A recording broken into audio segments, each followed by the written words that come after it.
Hello friends, class 12th का 14th chapter NCERT का ecosystem.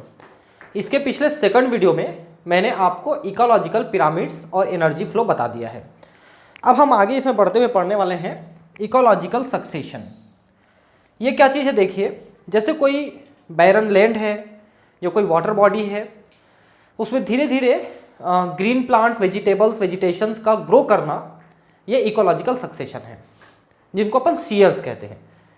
जैसे अगर वाटर बॉडी है, कोई जैसे तालाब है, गड्ढे हैं, इनमें धीरे धीरे प्लांट्स का डेवलप होना, ये हाइड्रोसीयर कहलाता है। वैसे अगर कहीं पर चट्टान है, कोई रॉक है, वहाँ पर अगर इस तरह से धीरे धीरे ग्रीनरी डेवलप होता है, प्लांट्स डेवलप होते हैं, तो हम उसे लिथोसीयर कहते हैं। वैसे ही कहीं पर अगर मरुस्थल है, रेगिस्तान है, डेजर्ट है, वहाँ पर अगर डेवलप होता है तो हम इसे जीरोसीयर कहते हैं। तो इसमें क्या होता है कि शुरुआत में एकदम स्मॉलर प्लांट्स डेवलप होते हैं, जैसे कि लाइकेन्स हैं, इस टाइप की चीज़ें डेवलप होते हैं अगर लिथोसीयर है या जीरोसीयर है तो। फिर धीरे धीरे वो डेवलप होते हैं और आखिरी में क्लाइमेक्स कंडीशन आता है जिसमें वो एंजियोस्पर्म प्लांट वहाँ पर बहुत सारे डेवलप हो जाते हैं और वो घना जंगल हो जाता है। तो ये अलग अलग जो है सीयर्स कहलाता है, हाइड्रोसीयर, लिथोसीयर, है ना, इस टाइप से हैं। तो इन्हीं को हम यहाँ पर, और हर स्टेप को जो डेवलप होता है वहाँ पर, उन्हें हम सीरल स्टेजेस कहते हैं। तो इनको हम यहाँ पर डिटेल पढ़ने वाले हैं। You have learn in chapter 13 the characteristics of population and community and also the response to environment and how such responses vary from an individual responses. देखिए, पिछले चैप्टर में ऑर्गेनिज्म एंड पॉपुलेशन में हमने इन चीज़ों को पढ़ा है कि पॉपुलेशन और कम्युनिटी अपने एनवायरनमेंट के साथ कैसे रिएक्ट करता है और अपने आप को कैसे उसमें ढाल लेता है, कैसे कन्वर्ट कर लेता है। कुछ हद तक तो अपनी विसिनिटी को भी वो चेंज कर सकता है, बहुत ज़्यादा नहीं, लेकिन अपने आप को ज़्यादा चेंज करता है और उसमें वो ढल जाता है। Let us examine in other aspect of community responses to environment over time. अब देखिए क्या क्या होता है। An important characteristics of all communities is that their composition and structure constantly change in response to the changing environmental conditions. तो देखिए, कोई community कहीं पर डेवलप हुआ है या हो रहा है, और जैसे जैसे एनवायरमेंटल कंडीशन चेंज होते हैं वैसे वैसे वो कम्युनिटी जो है, वहाँ के पॉपुलेशन जो है, वो अपने आप को उसके अनुसार ढालते चले जाते हैं, अपने आप को उसके अकॉर्डिंग एक्लिमेटाइज करते हैं, एडाप्ट करते हैं। अगर कोई पॉपुलेशन नए एनवायरनमेंट के लिए अपने आप को एडाप्ट नहीं कर पाता है तो वो पॉपुलेशन खत्म हो जाता है। Survival of the fittest, natural selection, ये सारी चीज़ें वहाँ पर अप्लाई होते हैं और वो धीरे धीरे खत्म हो जाएगा। लेकिन जनरली ऐसा होता नहीं है, ज़्यादातर पॉपुलेशन जो है नए एनवायरनमेंट के लिए भी अपने आप को एक्लिमेटाइज कर लेते हैं। This change is orderly and sequential parallel with the changes in the physical environment. तो ठीक है, वो जैसे जैसे फिजिकल एनवायरनमेंट चेंज होते जाता है, ये अपने आप को चेंज करते जाते हैं। These changes led finally to a community that is near equilibrium with the environment and that is called climax community। तो एक्चुअली क्लाइमेक्स कम्युनिटी क्या है? जो सबसे डेवलप्ड कम्युनिटी है वो क्लाइमेक्स होता है। जैसे कि प्लांट में आज के डेट में अगर हम कहें तो एंजियोस्पर्म जो हैं वो सबसे क्लाइमेक्स स्पीसीज माने जाते हैं, उसमें डेवलप कर जाते हैं। वैसे ही एनिमल्स की अगर हम बात करें तो एनिमल्स में कॉर्डेट्स हैं, मैमल्स हैं, ये सबसे डेवलप्ड एनिमल्स हैं, ये धीरे धीरे वहाँ डेवलप कर जाते हैं। तो ये इनकी जो कम्युनिटी है वो क्लाइमेक्स कम्युनिटी कहलाती है, क्योंकि शुरू में ये चीज़ें नहीं रहती हैं। कोई भी नई जगह है जहाँ पर कोई कम्युनिटी डेवलप हो रही, कोई पॉपुलेशन डेवलप हो रही है, तो शुरू में ये चीज़ें नहीं डेवलप कर जाती। मान लो खाली जगह है, लिथोसियर मतलब चट्टान है या मरुस्थल है या वाटर बॉडीज़ हैं, तो पहले ही दिन से वहाँ पर कोई एंजियोस्पर्म डेवलप नहीं कर जाएगा, वो धीरे धीरे स्टेज वाइज डेवलप करते चले जाते हैं।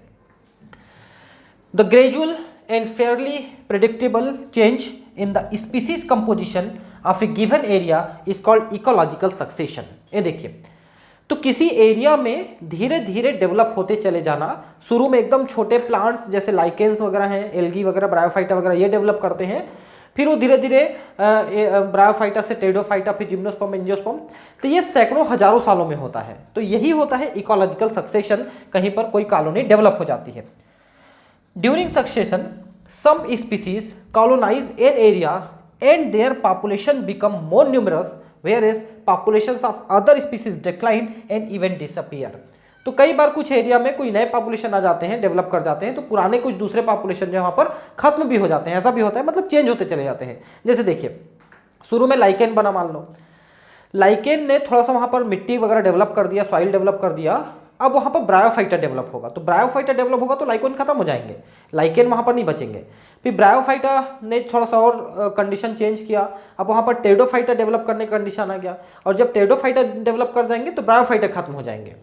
इस तरह से एक से दूसरे स्टेज में कन्वर्ट होते तो पिछला स्टेज जो है जनरली वो डिस्ट्रॉय हो जाता है। The entire sequence of communities that successively change in the given area are called shear or shears। तो हर स्टेप, जैसे लाइकेन ये पायोनियर कंडीशन है, पायोनियर पॉपुलेशन है, वो एक सीयर है, उसके बाद ब्रायोफाइटा सेकंड है तो वो एक सीयर है, तो हर एक स्टेज जो है एक सीयर कहलाता है, इनको सीरल स्टेजेस कहते हैं। The individual transitional communities are termed seral stages और सीरल कम्युनिटीज, है ना, लाइकेन एक है, ब्रायोफाइटा एक है, ऐसा टेरिडोफाइटा एक है, ऐसा, this all are each are seral stages. In the successive seral stages there is a change in the diversity of species of organisms, increase in the number of species and organisms as well and increase in the total biomass.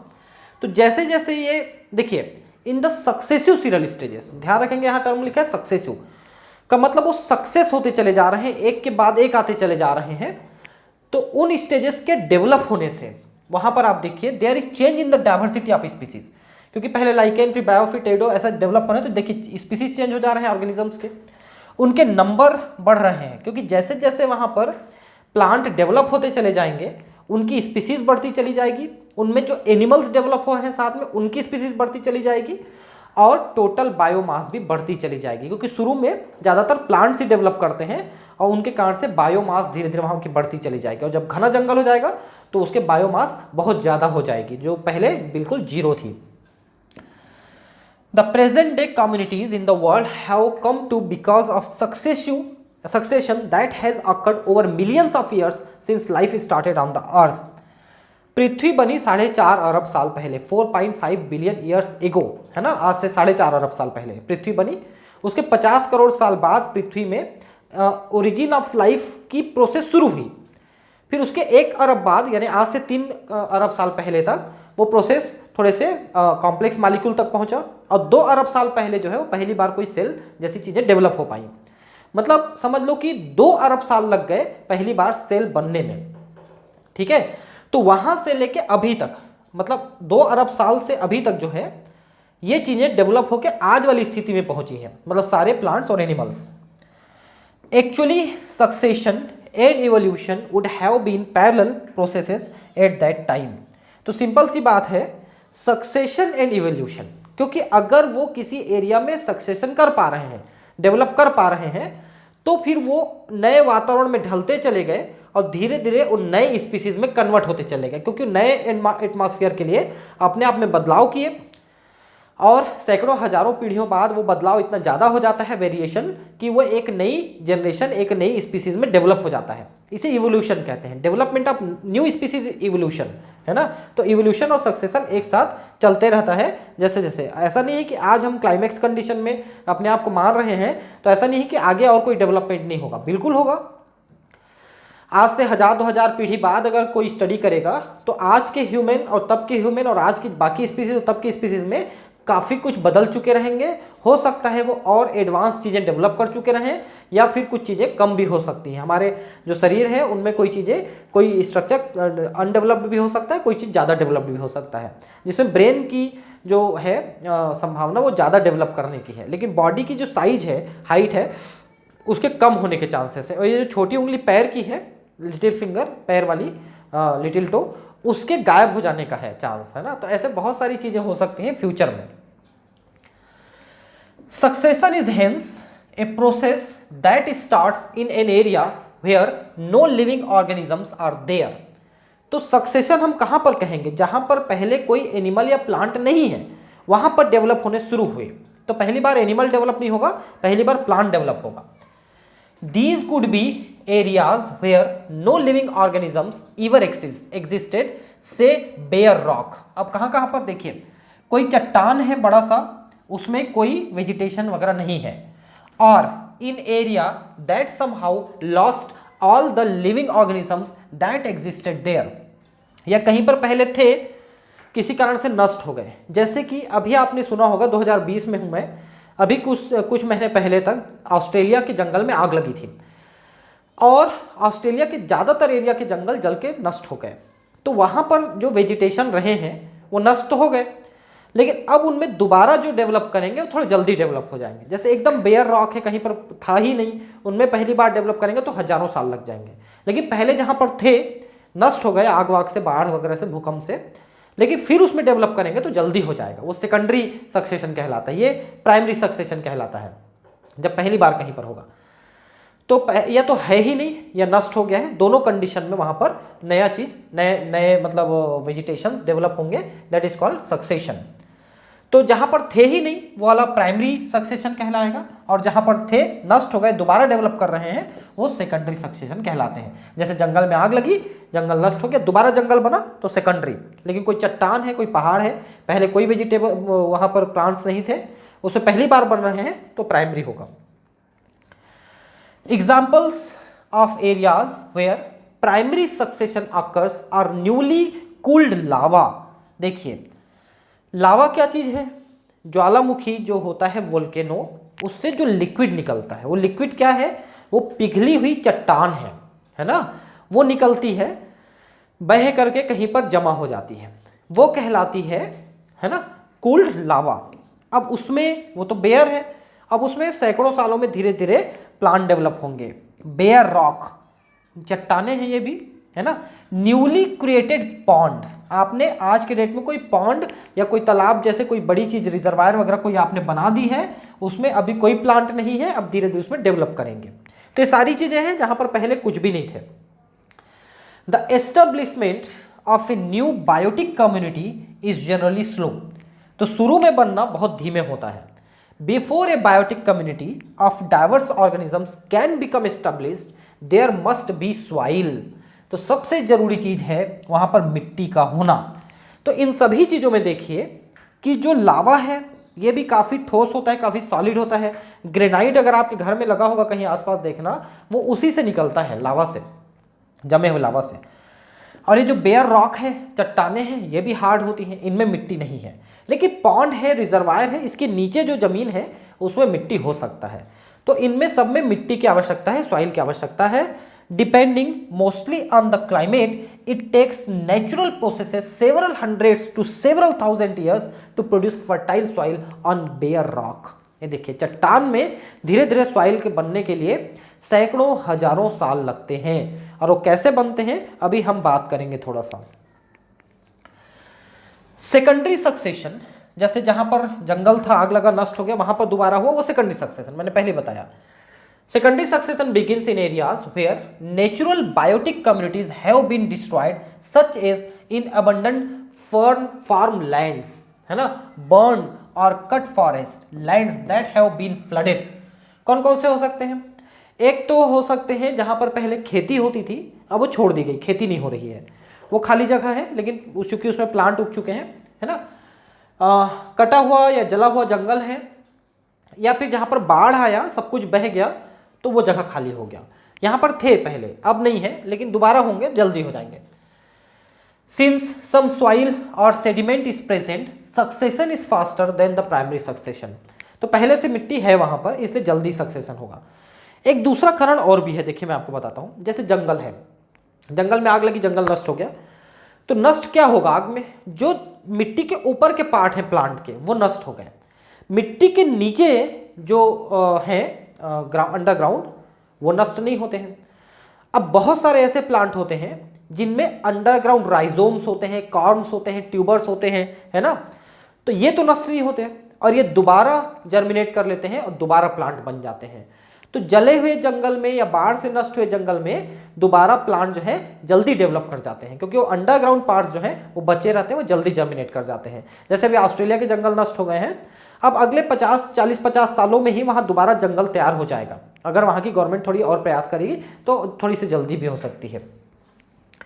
Description of ecological succession usually focused on changes in vegetations. ये देखिए अब vegetation कैसे कैसे change हो रहे हैं, देखिए। However, these vegetational changes in turn affect food and shelter for various type of animals। जैसे जैसे प्लांट डेवलप करते चले जाएंगे वैसे वैसे एनिमल्स भी वहां पर डेवलप करते चले जाएंगे। कारण यह है कि प्लांट से ही एनिमल को फूड मिलना है, शेल्टर मिलना है, तो उनके जैसे जैसे प्लांट रहेंगे उसके अकॉर्डिंग एनिमल भी वहां पर डेवलप करते चले जाएंगे। At any time during primary और सेकेंडरी सक्सेशन, नेचुरल और human induced disturbance, fire, deforestation, etc. can convert a particular stage of succession to an early stage। अब देखिए, अब कहीं पर सक्सेशन चल रहा है प्राइमरी या सेकेंडरी, अब वहां पर कुछ प्लांट्स डेवलप हुए, मान लो वहां पर ब्रायोफाइटा, टेडोफाइटा, जिम्नोस्पर्म तक डेवलप हो चुके हैं। अब ह्यूमन बॉडी आए और प्लांट को काट के ले गए, खत्म। अब फिर से पाइनियर स्टेज में आ जाएगा, शुरू से फिर से डेवलप करेगा या बीच के किसी स्टेज से डेवलप करेगा। तो सीरियल स्टेजेस डेवलप होते चले जा रहे हैं, लेकिन ह्यूमन एक्टिविटी कारण से कई बार वो सारे स्टेज बैकवर्ड चले जाते हैं, वापस चले जाते हैं पीछे की तरफ। Also such disturbances create new conditions that encourage some species and discourage or eliminate other species। इस तरह से कंडीशन अगर डेवलप हुआ तो एनिमल स्पीसीज, प्लांट स्पीसीज सब डिस्टर्ब हो जाएंगे। हो सकता है कोई स्पीसीज वहाँ नष्ट हो जाए, कोई नया स्पीसीज आ जाए। इस टाइप की चीज़ें होते रहती हैं सक्सेशन के साथ भी और डिस्टर्बेंस के साथ भी। ये चीज़ें वहाँ पर चलती रहेंगी जहाँ पर ये चीज़ें डेवलप कर रही हैं। तो अब हम पढ़ेंगे सक्सेशन ऑफ प्लांट्स। ठीक है, अब कौन कौन से सक्सेशन में किस किस टाइप के प्लांट डेवलप होंगे ये हम पढ़ेंगे। Based on the nature of the habitat, whether it is water और वेरी वेट एरियाज, यानी कि गीली जगह, दलदल टाइप की जगह, और it is on very dry area, जहां पर पानी होता है वो या एकदम सूखा होता है, तो दोनों जगह पे succession of plant is called hydrarch और जीराक रेस्पेक्टिवली। तो पानी वाली जगह पे धीरे धीरे प्लांट्स डेवलप होंगे, वहाँ जल्दी थोड़ा डेवलप हो जाएगा ना, पानी वाली जगह पे कुछ सालों में ही डेवलप हो जाएगा। लेकिन जहाँ पर एकदम सूखा है, बैरन रॉक है, मरुस्थल है, जिसको हम जीरार्क कहेंगे, वहाँ पर डेवलपमेंट बहुत धीमा होता है। इसमें सैकड़ों हजारों साल लग जाते हैं और सैकड़ों सालों से पूरे देश में कई जगह, बहुत सारे देशों में मरुस्थल पड़े हुए हैं, आज तक उनमें वेजिटेशंस डेवलप नहीं हो पाए हैं। तो उसके पीछे है कि जीरार्क बहुत स्लो होता है और कभी कभी नहीं भी हो पाता है। Hydrarch succession takes place in wet areas and the successional series progress from hydric to the mesic condition. अब ये क्या लिखा है समझिए। जहां पर पानी भरा हुआ है, मान लो तालाब है, तो शुरुआत में वहां पर जो प्लांट्स डेवलप होंगे वो एक्वेटिक प्लांट डेवलप होंगे, उनको हम कहेंगे हाइड्रिक। फिर ये एक्वेटिक प्लांट धीरे धीरे वहाँ मिट्टी डेवलप करते चले जाते हैं, जो तालाब है भरता चला जाता है और बड़े प्लांट्स डेवलप होते चले जाते हैं। एक ऐसा समय आता है कि तालाब वहाँ से गायब हो जाता है और वहाँ पर मेसोफिटिक प्लांट्स, बड़े बड़े ट्रीज वहाँ पर दिखने लगते हैं और पता ही नहीं चलता है कि कभी 150 साल पहले यहाँ पर तालाब था और अब यहाँ पर जंगल हो गया। मतलब ये है कि जो प्लांट थे शुरू में हाइड्रिक प्लांट डेवलप हुए, एक्वेटिक प्लांट, और बाद में वो मेसोफिटिक प्लांट में वो रिप्लेस होते चले गए और वहां पर पानी की जगह धीरे से एक जंगल डेवलप हो गया। As against this, xerarch succession takes place in dry areas and the series progress from xeric to mesic condition. अब ये उल्टा कंडीशन कहां पर होगा, ये जीराक कंडीशन में, जीराक सक्सेशन में, जहां पर मरुस्थल है, जहां पर बैरन रॉक है। तो शुरू में वहां पर लाइकेन डेवलप होंगे, है ना, और ऐसे प्लांट्स डेवलप होंगे जो सूखे कंडीशन में रह सकते हैं, जैसे कि आपका ये एलोवेरा है, कैक्टस है ना, कैलेंकी है। ऐसे प्लांट्स वहाँ पर डेवलप होंगे जो सूखे कंडीशन के लिए रहते हैं, जेरिक कंडीशन के लिए। फिर धीरे धीरे वहाँ पर चूंकि ये वेजिटेबल्स जो हैं, वेजिटेशंस जो हैं, वहाँ पर मिट्टी डेवलप करते हैं, थोड़ा सा कंडीशन चेंज करते हैं, वहाँ पर पानी रुकने लगता है ना, थोड़ा बहुत मॉइस्चर डेवलप होने लगता है, धीरे धीरे वहाँ पर जंगल डेवलप होगा, तो वहाँ पर बारिश भी होने लगेगी। तो ये जो जेरिक कंडीशन है उससे मेजिक कंडीशन, मतलब हाइड्राक में हाइड्रिक यानी पानी से मेजिक कंडीशन और जीराक में जेरिक से मेजिक कंडीशन, मतलब दोनों में ही मेजिक कंडीशन में आते हैं, मतलब बीच वाली अवस्था में जहां पर पानी पर्याप्त हो लेकिन पानी में डूबे भी मत रहे, ऐसे condition. Hence both hydrarch and xerarch succession lead to the medium water condition mesic, neither too dry xeric और नॉट टू वेट हाइड्रिक, ना तो बहुत सूखा ना बहुत गीला, मीडियम अवस्था में वो डेवलप कर जाएगा धीरे से। इसे हाइड्राक और जीराक कहते हैं। The species that invite a bare area are called pioneer species. कहीं पर भी पहली बार कोई स्पीसीज डेवलप होता है प्लांट का, उसे हम पाइनियर कहते हैं, बीच वालों को सीरल्स कहते हैं और आखिरी वाले को क्लाइमेक्स कहते हैं। क्लाइमेक्स में जनरली ये आते हैं जितने भी एंजियोस्पर्म प्लांट्स हैं। पाइनियर में कौन रहेंगे? तो पाइनियर में अगर कोई चट्टान है तो वहां पर सबसे पहले लाइकेन ही डेवलप करेगा। लाइकेन की क्या विशेषता है? लाइकेन एक सिम्बायोटिक एसोसिएशन है, जैसा आपको पता है फंगस और एल्गी की। फंगस जो है हवा से जैसे भी थोड़ा बहुत मॉइस्चर जो रहता है उस मॉइस्चर को एब्जॉर्ब कर सकता है वो एल्गी, और वो दे देता है मॉइस्चर को एब्जॉर्ब करता है फंगस और वो दे देता है एल्गी को, और एल्गी को जब मॉइस्चर मिल जाएगा और सनलाइट मिलेगा तो वो उससे फोटोसिंथेसिस करता है, जिससे दोनों के लिए फूड अवेलेबल हो जाता है। मतलब ये है कि लाइकेन में एल्गी और फंजाई जो है सिर्फ एक दूसरे की सहायता से ही जिंदा रह जाते हैं। तो कैसी भी अवस्था रहे, मतलब बैरन रॉक रहे, वहाँ कोई मिट्टी भी नहीं है, तब भी वो वहाँ पर डेवलप कर जाते हैं।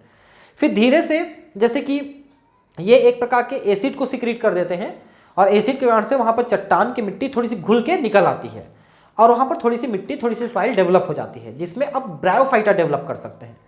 अब ब्रायोफाइटा डेवलप करेंगे तो वो थोड़ी सी और मिट्टी डेवलप कर देंगे, ह्यूमस डेवलप कर देंगे, मरेंगे तो उस पर फिर टेडोफाइटा, फिर जिम्नोस्पर्म, फिर एंजियो, इस तरह से।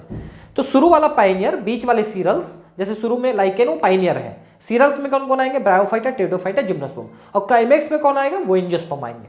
तो इस तरह से बीच बीच में बहुत सारे स्टेजेस आते चले जाते हैं पाइनियर स्पीसीज, ठीक है। In primary succession on rocks there are usually lichens which are able to secrete acids to dissolve rock, helping in weathering and soil formation. Weathering का मतलब होता है चट्टानों का टूटना और उससे मिट्टी बनना, ठीक है। ये उसके एसिड सिक्रीशन के कारण से होते हैं। जो ये जैसे कि देखिए एक लाइकेन है असनिया करके एक लाइकेन है, ये जो है एक एसिड सिक्रीट करता है, उसको हम कहते हैं असनिक एसिड, ठीक है। इस एसिड के सिक्रीशन से चट्टानें घुलने लगती हैं और थोड़ी थोड़ी मिट्टी बनने लगती है। These later pave way to some very small plants like bryophytes which are able to take hold on the small amount of the soil. These later pave का मतलब क्या होता है? pave मतलब जमीन। तो ये जमीन तैयार करते हैं, मतलब किसी की फाउंडेशन तैयार कर दी है, मतलब थोड़ी सी सॉइल डेवलप कर दी है। अब इस सॉइल में जो थोड़ा सा डेवलप हुआ है, क्योंकि लाइकेन मरते भी हैं तो उससे भी थोड़ी सी ह्यूमस बन जाती है, और मिट्टी तो बना ही दिया इन्होंने, तो थोड़ी सी जो मिट्टी बनी इसमें कुछ छोटे प्लांट जैसे ब्रायोफाइट्स डेवलप कर जाते हैं और ये अब उस मिट्टी के में पकड़ बनाने में सक्षम है। अब क्या होता है कि ये ब्रायोफाइट धीरे धीरे डेवलप होते हैं, मरते हैं, ह्यूमस बनता है, मिट्टी और बन जाती है, ठीक है। They are with time succeeded by higher plants and after several more stages ultimately stable climax forest community is formed. तो एक के बाद एक ब्रायोफाइटा, टेडोफाइटा, जिम्नोस्पर्म बनते चले जाते हैं। और कैसे बनते हैं? तो वो जो भी स्टेज है वो अपने लेवल में वहां पर मिट्टी को बनाता है, सॉइल को बनाता है, ह्यूमस को बनाता है, और जैसे जैसे सॉइल ह्यूमस बढ़ते चले जाते हैं वहां पर अगली स्टेज डेवलप होते चले जाती है। कहने में 2-4 मिनट लगा है, होने में हजारों साल लग जाते हैं। The climax community remains stable as long as the environment remain unchanged. अब अनचेंज का मतलब नहीं कि बिल्कुल चेंज नहीं होगा, सीजन भी चेंज होता है, एनवायरमेंट भी चेंज होता है, लेकिन बहुत ज्यादा ड्रास्टिक चेंज मत हो। मतलब जैसे आग लग गया जंगल में, ये ड्रास्टिक चेंज है, फ्लड आ गया, बाढ़, वो भूकंप आ गया, ज्वालामुखी फूट गया, ये बड़े चेंजेस हैं, है ना। बाकी छोटे मोटे चेंज के लिए जो एक कम्युनिटी है, क्लाइमेक्स कम्युनिटी है, वो अपने आप को एडजस्ट कर लेती है और उसके अनुसार ढल जाती है। With time the xerophytic habitat gets converted into mesophytic one. तो धीरे धीरे वो मीजोफिटिक एरिया में कन्वर्ट हो जाता है। यही तो मैं बोल रहा था कि मान लो राजस्थान के जो लोग हैं, अगर वो अपने घर में एक एक प्लांट भी लगा लें और अपने घर में जितना भी पानी है, मान लो लोग एक मटकी पानी की व्यवस्था करते हैं, तो 1 लोटा पानी उस प्लांट के लिए व्यवस्था रखें, हर रोज उस प्लांट को 1 लोटा पानी दे दें। हर घर में अगर एक बरगद, एक पीपल का पेड़ डेवलप कर लिया जाए पूरे राजस्थान में, तो सोचिए कि करोड़ों अरबों पीपल, बरगद के पेड़ डेवलप हो जाएंगे। और वो पीपल के पेड़ इतने ज़्यादा अट्रैक्ट करेंगे मॉइस्चर को, बादल को, कि वहाँ बारिश होने लगेगी। सिर्फ आपको अपने घर में एक बरगद का पेड़ लगाना है, एक पीपल का पेड़ लगाना है, उसको कैसे भी 1 लोटा पानी की व्यवस्था करिए, क्योंकि वैसे भी इनको बहुत कम पानी की जरूरत पड़ती है। थोड़े से मिट्टी रखिए बस, अगर आपके यहाँ बालू है तो कहीं थोड़ा बहुत मिट्टी मिले उसको लगा दीजिए, प्लांट लगा दीजिए, हर रोज 1 लोटा आधा लोटा पानी दे दीजिए, और गर्मी के दिनों में ज़्यादा गर्मी आ रही है तो उसमें ऐसे छज्जा कर दीजिए, ऐसे झोपड़ी टाइप का बना दीजिए प्लांट के ऊपर, ताकि वो ज़्यादा उसके ऊपर धूप ना पड़े, आपको ज़्यादा पानी देने की जरूरत नहीं पड़ेगी, और प्लांट धीरे धीरे बड़ा हो जाएगा। जैसे 1 साल 2 साल आपने सेवा कर लिया, वो प्लांट अपने आप जड़ पकड़ लेगा और वो कहीं ना कहीं से पानी खोज लेगा ज़मीन से। अब वो प्लांट डेवलप करेगा। आज से 50 साल बाद अगर आपके गांव में ऐसे अगर मान लो 1000 प्लांट डेवलप हो गए, तो 1000 पीपल बरगद के प्लांट आपके गांव को मरुस्थल से मीज़ोफिटिक कंडीशन में कन्वर्ट कर सकते हैं। आप सोचिए, पूरे राजस्थान में या पूरे रेगिस्तान में इस तरह से अगर हम डेवलप कर दें हर जिले में, तो सोचिए कि पूरा राजस्थान जो है एक समय में जो रेगिस्तान है वो 100-200 साल बाद जो है वो धीरे धीरे नॉर्मल स्टेट में कन्वर्ट हो सकता है। लेकिन लोगों में ये भावनाएं ही नहीं है, वो तो दूसरे को सिखाते हैं बस कि आप पानी बचाइए पानी बचाइए। अरे भैया आप पेड़ तो लगाइए, आपको भी पानी बचाने की जरूरत नहीं पड़ेगी, आपके अपने आप पानी आएगा। ये समझाना है लोगों को, ठीक है, ऐसा है।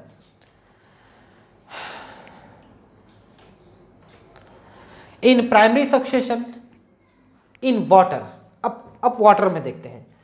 वाटर का जो सक्सेशन है हाइड्राक वो बहुत जल्दी होता है। जैसे मान लो हमने अभी लिथोस्फीयर देखा, जीरोस्फीयर देखा, वो हजारों साल में होता है।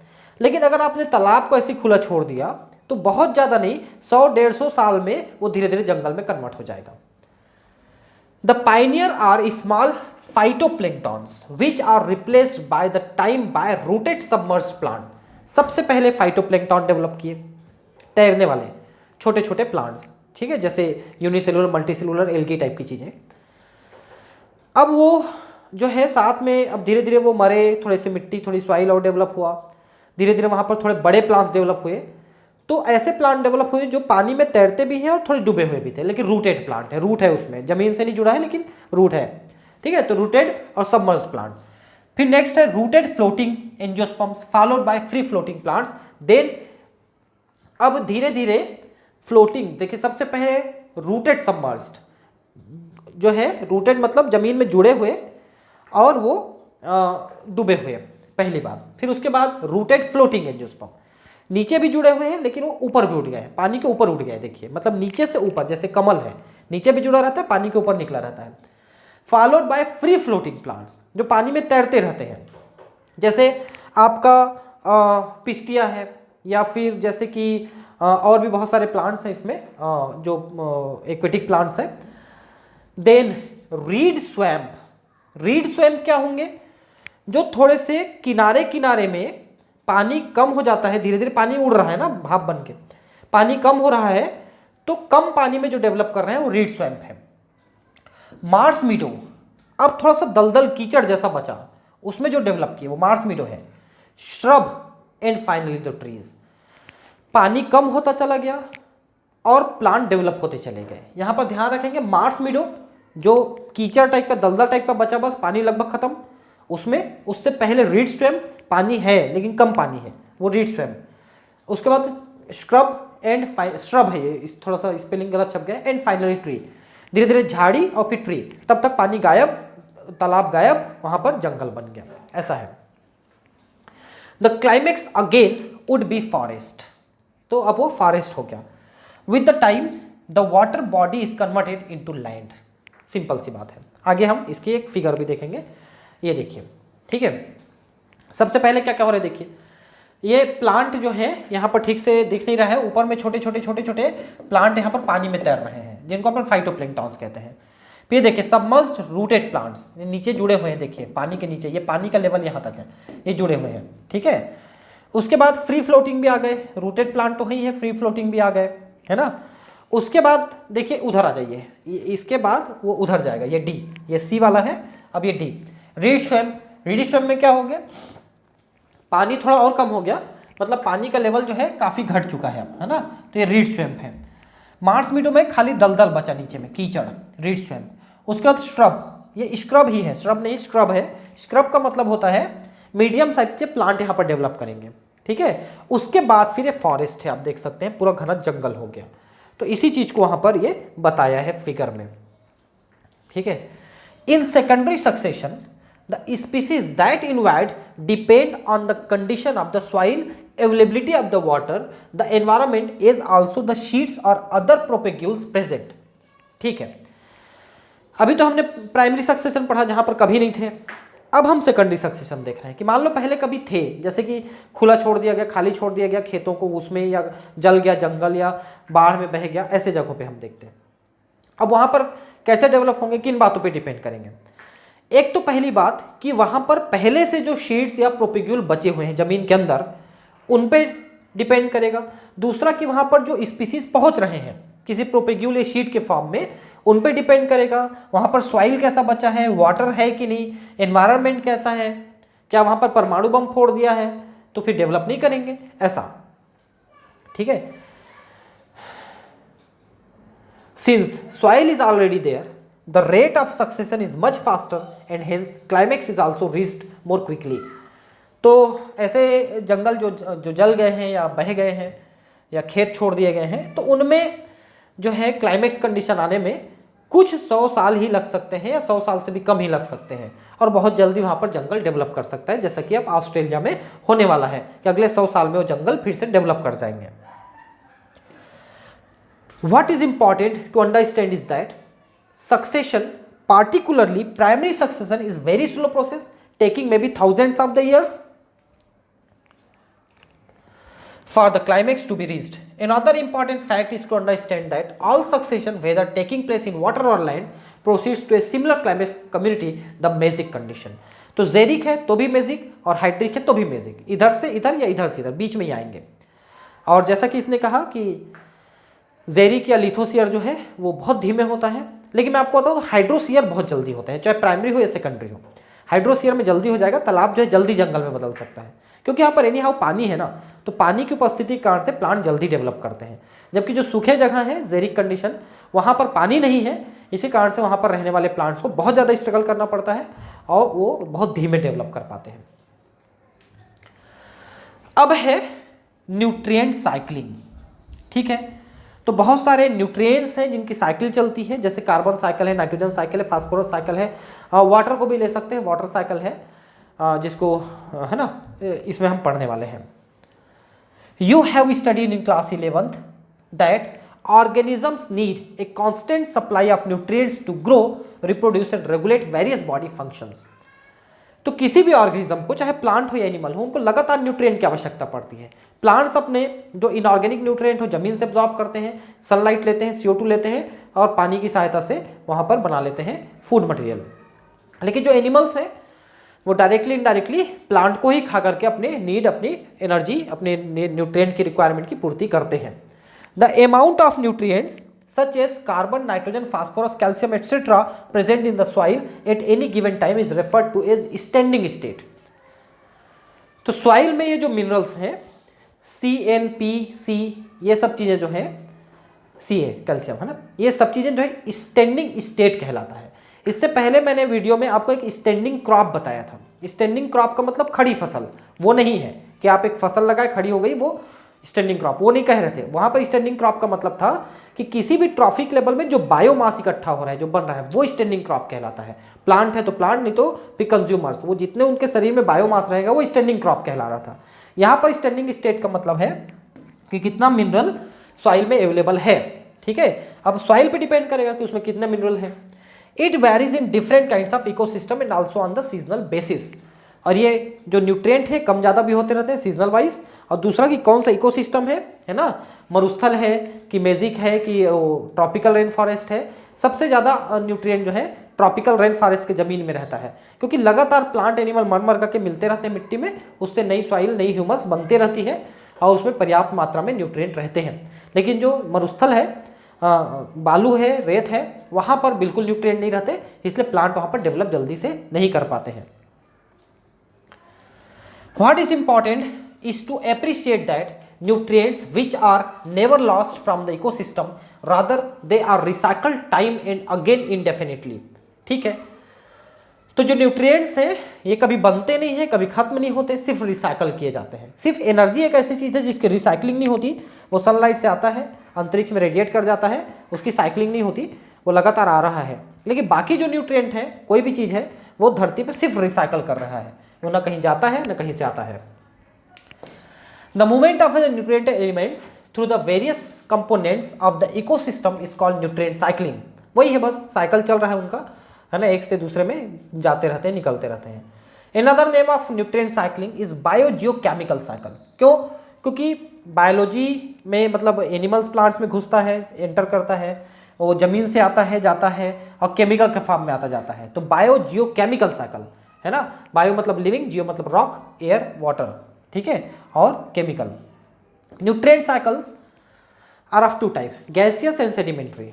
गैसियस का मतलब जो हवा से एक्सचेंज हो रहे हैं, जैसे कार्बन है, नाइट्रोजन है, ये हवा से साइकिल चल रहा है। सेडिमेंट्री जो जमीन से चल रहे हैं, कैल्शियम है, फास्फोरस है ना, मैग्नीशियम है, बोरान है, जिंक है, ज़्यादातर मिनरल्स। मतलब इसको आप पहचान ही सकते हैं कि आप प्लांट को जलाइए, जलाने के बाद जो गैस बन के उड़ा वो हवा से रिसाइकल करता है, और जो राख के रूप में बचा वो जमीन से रिसाइकल करता है। सीधा सा मतलब ये है, उनको गैसियस और sedimentary. The reservoir for gaseous type of nutrient cycle, for example nitrogen carbon cycle exist in the atmosphere, and for the sedimentary cycle sulphur and phosphorus cycle the reservoir is located in the earth crust. वही तो मैं बताया कि nitrogen है, carbon है, ये हवा से, इसको गैसियस कहते हैं, सल्फर है, फास्फोरस है, दूसरे माइक्रो मैक्रो न्यूट्रिएंट्स है वो जमीन से, इसको सेडिमेंट्री कहते हैं। The reservoir is located in the earth crust, ठीक है। Environmental factors, for example soil, moisture, pH, temperature, etc. regulate the rate of the release of nutrients into the atmosphere. अब इन चीज़ों पे भी डिपेंड करेंगे कि ये चीज़ें ज़मीन में या हवा में कितनी अवेलेबल है। कई बार हवा में या ज़मीन में ज़्यादा रहती है, कई बार कम रहती है, सीजन वाइज चेंज होते रहते हैं, और माइक्रोब्स की एक्टिविटी भी इसमें काफ़ी इंपॉर्टेंट रोल प्ले करती है। The function of the reservoir is, इसको मैं अभी पढ़ाने वाला हूँ। The function of the reservoir is to meet with the deficit with which occurs due to imbalance in the rate of influx and efflux। Input और output, अगर इसमें balance बिगड़ता है तो ये न्यूट्रिएंट जो है जमीन में कम हो जाते हैं।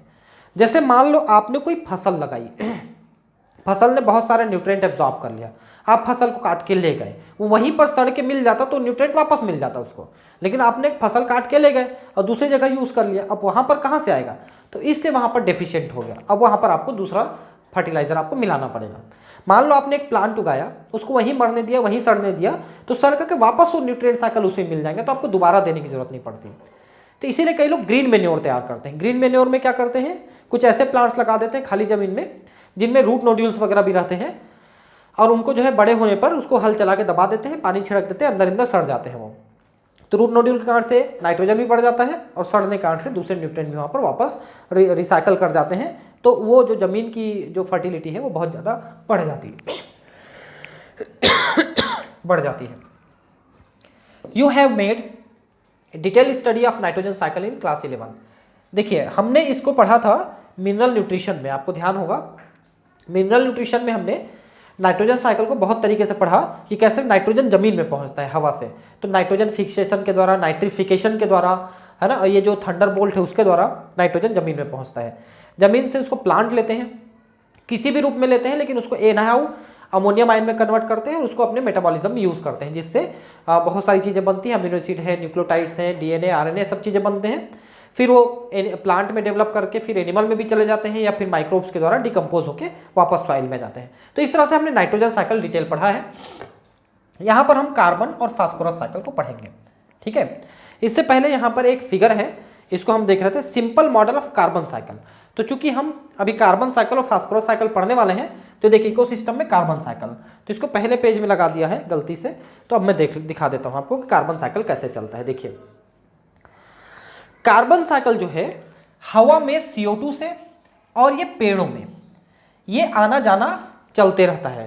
हवा में कहाँ से आएंगे और हवा से कहाँ जाएंगे। तो देखिए हवा से CO2 को लेने की पावर सिर्फ एक ही चीज में है जनरली, वो है प्लांट्स, ठीक है। चाहे वो छोटे प्लांट हो, बड़े प्लांट हो, सिर्फ वही CO2 को हवा से लेते हैं।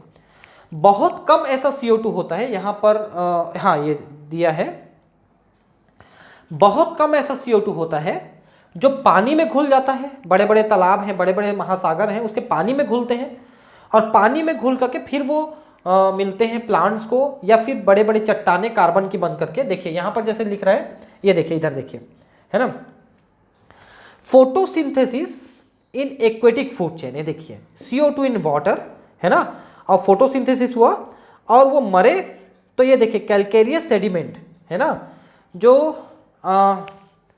कैल्केरियस बॉडी है, जो कैल्शियम कार्बोनेट की बनी हुई चीज़ें हैं, उनसे ये चट्टानें बन जाती हैं जिनको अपन कोरल रीफ कहते हैं, है ना। और ये प्लैंक्टॉन्स हैं, इनमें यूज हो जाते हैं। ये प्लैंक्टॉन्स है देखिए, है ना। प्लैंक्टॉन मतलब तैरने वाले, कौन? फाइटोप्लैंक्टन और जूप्लैंक्टन। तो फाइटोप्लैंक्टन CO2 को यूज करते हैं, जूप्लैंक्टन तो रिलीज करते हैं। तो ये CO2 रिलीज हो गया रेस्पायरेशन से। प्लांट तो लेते ही हैं, जैसा मैंने कहा, प्लांट से एनिमल में जाते हैं या फिर जला दिए जाते हैं, और एनिमल अपना CO2 रिलीज करता है सांस के द्वारा, है ना, या फिर मर जाते हैं तो ये सड़ करके CO2 रिलीज करते हैं, है ना। और ये जो बहुत सारी चीज़ें हैं, ऑयल एंड गैस, ये सब चीज़ें जो हैं, फ्यूल है, कोयला है, ये सब भी जलते हैं तो CO2 निकलता है। तो CO2 लेने का काम मुख्यतः प्लांट करते हैं और देने का काम ये सब चीज़ें करते हैं। तो इसको जरा कार्बन साइकिल में आप ध्यान रखेंगे।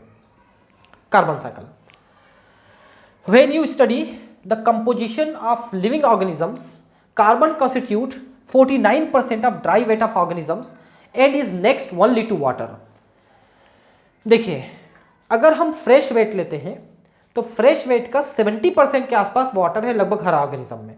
कुछ में तो 95% तक है, जैसे कि आप वाटरमेलन लेते हैं, तरबूज, वाटरमेलन, उसका लगभग 94% तक जो है पानी है। बाकी लगभग सभी ऑर्गेनिज्म में 70% तक वाटर है।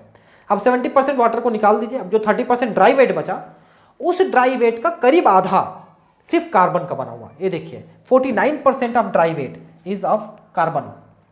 If we look at the total quantity of global carbon, we found that 71% of carbon is found in dissolved in ocean। ये देखिए टोटल कार्बन का 71% समुद्र में घुला हुआ है, वही चट्टाने वगैरह भी बन जाते हैं। This oceanic reservoir regulates the amount of carbon dioxide in the atmosphere. Figure 14.6, ये जो आपने देखा फिगर, इसके द्वारा, ठीक है। Do you know that the atmosphere only contains about 1% of the total global carbon. जो CO2 है उसका एटमॉस्फेयर में अमाउंट भी बहुत कम है, 0.03-0.04% ही है CO2, और वो टोटल कार्बन का सिर्फ 1% है, और 71% सिर्फ समुद्र में है। और बाकी कार्बन किस में है? तो चट्टानों के रूप में कैल्शियम कार्बोनेट है ना, इनके रूपों में जो है जमीन में है, मतलब सॉइल में है। Fossil fuel also represent reservoir of carbon. कोयला और पेट्रोल ये भी कार्बन के रिजर्वायर हैं। Carbon cycling occurs through atmosphere, ocean and through living and dead organisms. ये देखिए हवा से, समुद्र में, और प्लांट और एनिमल के द्वारा और डेड ऑर्गेनिजम्स के द्वारा ये साइकिल चल रहा है, जैसा हमने वहां पर देखा था। According to estimate 4 × 10⁻13 kg of carbon is fixed annually in the biosphere through photosynthesis. ये देखिए इतना कार्बन जो है फोटोसिंथेसिस में यूज हो रहा है। A considerable amount of carbon returns to the atmosphere as CO2 through the respiratory activities of the producers and consumers। इनको जो खाते हैं, लेते हैं, रखते हैं, वो सांस के द्वारा काफी ज्यादा CO2 वापस रिलीज कर देते हैं। Decomposers also contribute subsequently to CO2 pool by their processing of waste material and dead organic matter of land and ocean। तो जो मरते हैं उनके सड़ने से भी काफी CO2 निकल जाती है। Some amount of the fixed carbon is lost to the sediment and removed from the circulation। ठीक है, अब क्या होते हैं, कुछ CO2 कार्बन जो है पानी में घुला, वो चट्टान बन के नीचे जमा हो जाता है, और अब वो साइक्लिंग से हट गया, वो बाहर चला गया, मतलब वो फिक्स हो गया। Burning of food, forest fire, combustion of organic matter, fossil fuel, volcanic activity are additional sources of releasing CO2। देखिए हम लकड़ी जलाते हैं, कोयला जलाते हैं, पेट्रोल जलाते हैं, जंगल में आग लग गया, है ना, या फिर ज्वालामुखी फूटा, इनसे भी काफ़ी CO2 एटमॉस्फेयर में रिलीज हो जाती है। ठीक है, human activities have significantly influenced the carbon cycle, है ना। हम जितना ज़्यादा देखिए डिफॉरेस्टेशन करते हैं, जंगल को काट देते हैं, ठीक है, आज लगातार हम कोयला, पेट्रोल को लगातार बहुत ज़्यादा अमाउंट में यूज़ कर रहे हैं, है ना, और ये सब चीज़ें जो है CO2 के रिलीज को बढ़ा दिया है। मैंने अभी पिछले कुछ चैप्टर पढ़ाते समय हमेशा चर्चा कर रहा हूँ मैं आपको कोरोना वायरस के बारे में। अप्रैल 2020 चल रहा है अभी, इस समय पिछले 1 आध महीने से, 1.5 महीने से कोरोना वायरस फैला हुआ है पूरी दुनिया में। पूरी दुनिया लॉकडाउन कंडीशन में है, ज़्यादातर जो है ट्रेवल बंद है। तो इसके कारण से पेट्रोल का खपत कम हो गया है, डीजल का, और हवा में CO2 का अमाउंट कम हो गया है, मतलब पूरी धरती की हवा साफ हो गई है। दिल्ली टाइप के पॉल्यूटेड शहर में भी हवा काफ़ी साफ हो गई है, मुंबई टाइप की हवा साफ हो गई है, ऐसा भी न्यूज़ में पढ़ने के लिए आ रहा है। हम तो जिस एरिया में हैं उधर की हवा काफ़ी क्लीन है ऑलरेडी। दूसरा है फास्फोरस साइकिल। तो फास्फोरस साइकिल देखिए यहाँ पर है, देखिए कैसा होता है। प्रोड्यूसर है, ठीक है, प्रोड्यूसर फास्फेट को लेता है। कैसे लेता है देखिए, सबसे पहले यहाँ पर देखिए रॉक मिनरल। फास्फोरस जो है हमेशा चट्टानों के अंदर बंद कंडीशन में रहता है, ठीक है। इससे फास्फोरस जो है घुल घुल करके पानी में आता है। इसको घोलने में कुछ माइक्रोब्स का भी हेल्प रहता है, कुछ जो बैक्टीरिया है वो इनको डिजॉल्व करने में मदद करते हैं। तो फास्फोरस डिजॉल्व होकर पानी में आता है, सॉइल सॉल्यूशन, ठीक है। इसको लेते हैं प्लांट्स, ठीक है। कुछ जो है बह जाता है पानी से इधर उधर, लेकिन ज़्यादातर प्लांट में यूज हो जाते हैं। प्लांट जो है इसको लेकर के अपने ऑर्गेनिक मटेरियल बनाते हैं। फास्फोरस बहुत सारी जगहों पे यूज होते हैं, जैसे कि कुछ अमीनो एसिड में भी है और उसके बाद न्यूक्लियोटाइड्स वगैरह में है, ये तो आप बहुत अच्छे से जानते हैं। फिर प्रोड्यूसर से कंज्यूमर्स में, या फिर खुद प्रोड्यूसर मर जाता है तो ये टोटल फाइनली मरे हुए में जाते हैं सभी, कुछ ना कोई चाहिए मर जाते हैं और मर करके वापस सड़ करके ये सॉइल सॉल्यूशन में पहुंचते हैं। तो सॉइल सॉल्यूशन में यानी पानी में, धरती की पानी में पहुंचने के दो रास्ते हैं, एक तो इधर मरे हुए जो सड़े हुए हैं उनसे, और दूसरा चट्टानों से। इस तरह से फास्फोरस साइकिल यहाँ पर चलता है, ठीक है। तो यही चीजें यहाँ पर पूरे डिटेल में लिखा हुआ है। अब इसको बताने की आवश्यकता नहीं है मेरे हिसाब से, बहुत सिंपल है फास्फोरस साइकिल, जैसा मैंने आपको बताया, ठीक है। ये फास्फोरस साइकिल, ठीक है। अब इकोसिस्टम सर्विसेज, ठीक है, ये 2-3 पेज में है, फटाफट पढ़ा देता हूं मैं आपको, 5 मिनट 10 मिनट लगेगा। इकोलॉजिकल सर्विसेज, इकोसिस्टम सर्विसेज मतलब क्या है? इकोसिस्टम हमको क्या सर्विस देता है, कितने कीमत का सर्विस देता है? तो देखिए जो नेचर हमको प्रोवाइड कर रहा है उसकी कीमत तो हो नहीं सकती, तो अनमोल है।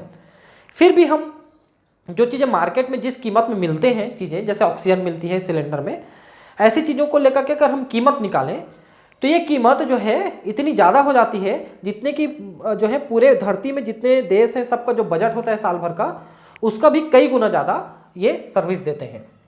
Healthy ecosystem are the base for a wide range of economic, environmental and aesthetic goods and services, ठीक है। इकोनॉमिक हमको बहुत सारी चीज़ें मिलती हैं फॉरेस्ट वगैरह से, जंगल से, जो हमको बहुत फ़ायदा देते हैं पैसे के मामले में। एनवायरमेंटल हमारी हवा साफ रहती है। एस्थेटिक मतलब हमारी धार्मिक भावनाएं इससे जुड़ी हैं, जैसे पीपल है, बरगद के पेड़ पूजे जाते हैं, ऐसी चीज़ें। The products of ecosystem processes are named as a ecosystem services. तो ये सारी चीज़ें जो है इकोसिस्टम सर्विसेज में आते हैं। For example, healthy forest ecosystem purify air and water, mitigate droughts and floods, cycle nutrients, generate fertile soil, provide wild life habitat. क्या क्या करते हैं?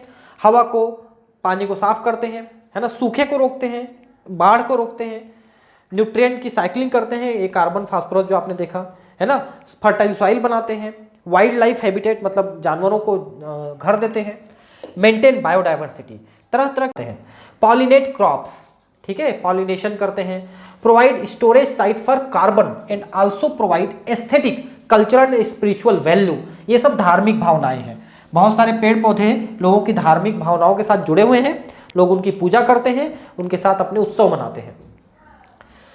Though, value of such services of biodiversity is difficult to determine. It seems reasonable to think that biodiversity should carry ये hefty price tag. हालांकि इनकी कीमत आंकना मुश्किल है, फिर भी अगर हम कीमत आंकने की कोशिश करें तो एक बहुत बड़ा अमाउंट हो जाता है इन सर्विसेज की कीमत अगर हम निकालना चाहें। तो एक वैज्ञानिक है, देखिए Robert Costanza and his Robert Constanja and his colleagues have very recently tried to put price tags on the nature's life support services. इनकी कीमत निकालने की कोशिश किया इस बंदे ने। Researchers have put an average price tag of $33 trillion a year on these fundamental ecosystem services which are largely taken for granted because they are free. ठीक है, तो इन्होंने निकाला कि एक साल में ये 33 ट्रिलियन $US के बराबर सर्विस देता है ना। बिलियन मतलब अरब और ट्रिलियन मतलब खरब, ठीक है। तो 33 खरब डॉलर के बराबर जो है ये सर्विस देता है एक साल में। This is nearly twice the value of global gross national product GNP which is $18 trillion. पूरे सभी देशों को मिला के जो साल भर का जीडीपी है वो 18 ट्रिलियन का है, और पूरे इकोसिस्टम का जो सर्विस है वो 33, मतलब डबल, समझ लो इतना ज़्यादा कीमती है। Out of the total cost of various ecosystem services, the soil formation accounts for about 50% and contribution of other services like recreation and nutrient cycle और लेस देन 10%। तो इसमें सिर्फ मिट्टी बनाने की जो कीमत है वो इसका 50% कीमत है, जो 33 ट्रिलियन है। और बाकी चीज़ें जो है जैसे रिक्रिएशन एंड न्यूट्रिएंट साइकिल, ये जो साइकिलिंग कर रहे हैं उसका 10% हिस्सा है। The cost of climate regulation and habitat for wildlife are about 6% each. इनके जो कीमत है क्या क्या, क्लाइमेट रेगुलेशन मतलब हमारे जो वातावरण को रेगुलेट कर रहे हैं, क्लाइमेट को रेगुलेट कर रहे हैं, हैबिटेट दे रहे हैं वाइल्ड लाइफ का, उनकी हर एक की कीमत 6% है, 6% ईच। ऐसी कीमत इन्होंने निकालने की कोशिश किया है कोस्टांजा महोदय ने। लेकिन जहाँ तक आप समझें और मैं भी समझता हूँ कि ये सिर्फ जो है एक एस्टिमेट है, और बाकी प्रकृति हमको जो दे रही है, आपको ऑक्सीजन जो मिल रही है उसकी कीमत आपको तब पता चलेगी जब 1 सेकंड के लिए भी, 2 सेकंड के लिए भी, 10 सेकंड के लिए भी अगर ऑक्सीजन मिलना बंद हो जाए तो आपको उस ऑक्सीजन की कीमत समझ में आएगी। हम ऐसे तो ऑक्सीजन की कीमत निकाल रहे हैं कि चलो 1 सिलेंडर ऑक्सीजन इतने का मिलता है, उसके अकॉर्डिंग जो है इसकी कीमत इतनी होनी चाहिए, लेकिन ऐसा है नहीं हर चीज़। ठीक है, तो ये इकोसिस्टम खत्म हो जाता है। नेक्स्ट क्लास में हम पढ़ेंगे बायोडाइवर्सिटी एंड इट्स कंजर्वेशन। ठीक है, उसके बाद फिर लास्ट चैप्टर आ जाएगा एनवायरमेंटल इश्यूज, है ना। तो ये 2 चैप्टर बाकी है, और दोनों के मेरे हिसाब से 2-2 या 3-3 वीडियो बनेंगे। तो ये 2 से 3 दिन में हमारा 12th क्लास का पूरा बायोलॉजी खत्म होने वाला है।